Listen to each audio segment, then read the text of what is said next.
Divide 311 by 5 in a long division method.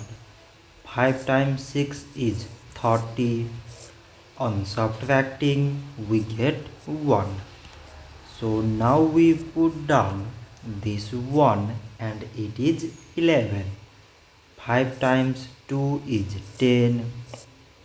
On subtracting we get 1. So now we have no any other number to put it down. So we take here decimal, so that we put 0. So it is 10 and 5 times 2 is 10. On subtracting we get 0. So 311 divided by 5 is 62.2. So this much for today and thanks for watching.